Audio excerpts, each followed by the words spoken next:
The night train at Deoli পরবর্তী অংশ। I use to wonder what happened in Deuli.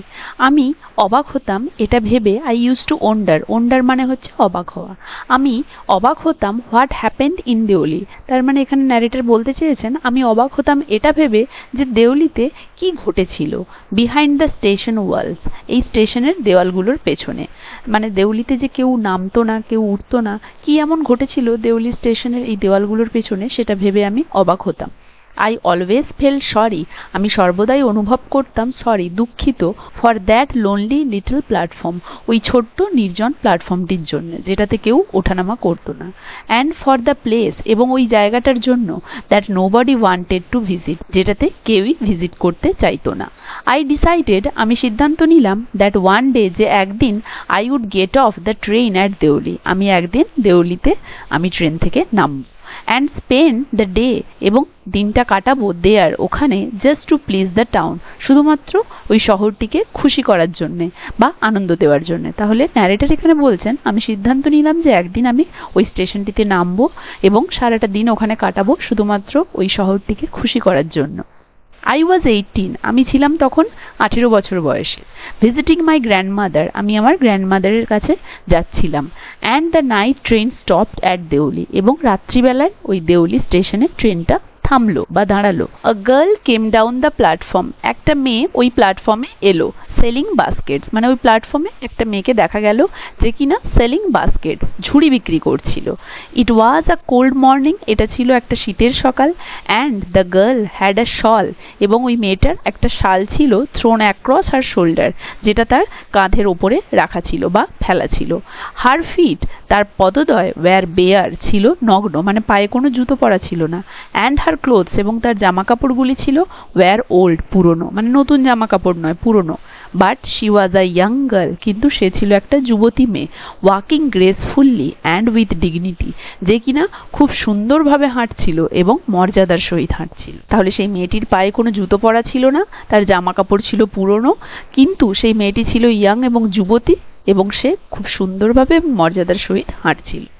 When she came to my window, যখন সে আমার জানালার কাছে এলো, মানে ন্যারেটর তো ট্রেনে বসেছিলেন এবং সে মেয়েটি যখন ট্রেনের সমস্ত কামরার পাশে ঘুরে ঘুরে ওই ঝুড়ি বিক্রি করতে করতে ন্যারেটরের জানালার পাশে এলো। সি স্টপড, সে থেমে গিয়েছিল।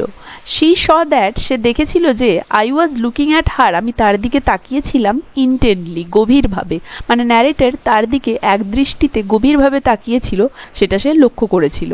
But at first she pretended not to notice, কিন্তু প্রথমে সে ভান করলো এমন যেন সে সেটা খেয়ালই করেনি। শি হ্যাড আ পেল স্কিন, তার স্কিনটা বা চামড়াটা ছিল পেল। পেল মানে বিবর্ণ বা ফ্যাকাশে, এখানে সাধারণত ফর্সা অর্থে ইউজ করা হয়েছে, তাহলে তার গায়ের রং ছিল ফর্সা। Set off by shiny black hair, set off মানে মেক মোর অ্যাট্রাকটিভ, মানে এইটাকে, মানে এই গায়ের রংটাকে আরো বেশি আকর্ষণীয় করে তুলেছিল কি না, শাইনি চকচকে ব্ল্যাক হেয়ার, কালো চুল। অ্যান্ড এবং ডার্ক, গভীর, ট্রাবলড আইজ, উদ্বিগ্ন চোখ দুই। ট্রাবলড মানে হচ্ছে উদ্বিগ্ন, মানে গভীর চিন্তায় নিমগ্ন। তাহলে তার এই ফর্সা স্কিনটা আরো আকর্ষণীয় হয়ে উঠেছিল তার চকচকে কালো চুলে এবং তার গভীর উদ্বিগ্ন চোখের দ্বারা। অ্যান্ড দেন দোজ আইজ, এবং তারপরে ওই চোখগুলো সার্চিং, অনুসন্ধান করছিল। অ্যান্ড ইলোকুয়েন্ট মেট মাইন, এবং অর্থবহ ছিল যেগুলো, মেট মাইন, আমার চোখের সাথে মিলল। তাহলে তার ওই চোখগুলো সার্চিং মানে অনুসন্ধান করা, এলোকুয়েন্ট কথার অর্থ হচ্ছে সাধারণত বাকপটু, এখানে এটি অর্থবহ, মানে তার চোখের চাউনিতে যেন কোনো অর্থ ছিল। তাই এখানে ন্যারেটর বলেছে তারপরে তার চোখগুলো, যেগুলো কিনা মনে হচ্ছিল যেন অনুসন্ধান করছে কোনো কিছুর এবং খুব কোনো কিছুর অর্থ বহন করছে, সেই চোখ দুটো আমার চোখের সাথে মিলল, মানে আমাদের চোখাচোখি হলো। She stood by my window, সে আমার জানালার কাছে দাঁড়িয়েছিল, ফর সাম টাইম, কিছু সময়ের জন্য। অ্যান্ড নিদার অফ আস, এবং আমাদের দুজনেই, সেড এনিথিং, কোনো কিছুই কিন্তু বলিনি। তাহলে সে যখন আমার জানালার কাছে দাঁড়িয়েছিল, আমাদের দুজনের মধ্যে কেউই কিন্তু কিছু বলেনি। But when she moved on, কিন্তু যখন সে চলতে লাগলো, আই ফাউন্ড মাই সেলফ, আমি নিজেকে খুঁজে পেয়েছিলাম, লিভিং মাই সিট, আমার বসার সিটটা ছেড়ে যেতে, and going to the carriage door, এবং ওই রেলগাড়ির দরজার দিকে যেতে। তাহলে লেখক এখানে একটু কাব্যিকভাবে বলেছে যে যখন সে চলতে লাগলো আমি নিজেকে খুঁজে পেলাম যেন আমি সিটটা ছেড়ে উঠে গিয়ে রেলগাড়ির দরজার দিকে যাচ্ছি, অ্যান্ড স্টুড ওয়েটিং, এবং নিজেকে খুঁজে পেলাম কোথায় না, দাঁড়িয়ে অপেক্ষারত অবস্থায় দাঁড়িয়ে থাকা, অন দ্য প্ল্যাটফর্ম, প্ল্যাটফর্মের ওপরে, লুকিং দ্য আদার ওয়ে, অন্যদিকে তাকিয়ে। তাহলে এখানে লেখক বলেছে বা ন্যারেটর বলেছে যে সে যখন চলতে লাগলো তখন আমি নিজেকে খুঁজে পেলাম যে আমি আমার সিটটা ছেড়ে গাড়ির দরজার দিকে এগিয়ে যাচ্ছি এবং প্ল্যাটফর্মে গিয়ে আমি দাঁড়িয়ে রয়েছি কোনো কিছুর অপেক্ষায়, অন্যদিকে তাকিয়ে। I walked across to the tea stall, আমি সোজা হেঁটে গেলাম কোথায় না সেই চায়ের দোকানের দিকে। A kettle was boiling over on a small fire, একটা ছোট্ট কেটলিতে জল ফুটছিল on a small fire, একটা ছোট্ট আগুনের ওপরে বা একটা ছোট্ট উনুনের ওপরে। But the owner of the stall was busy, কিন্তু ওই দোকানের যে মালিক সে খুবই ব্যস্ত ছিল।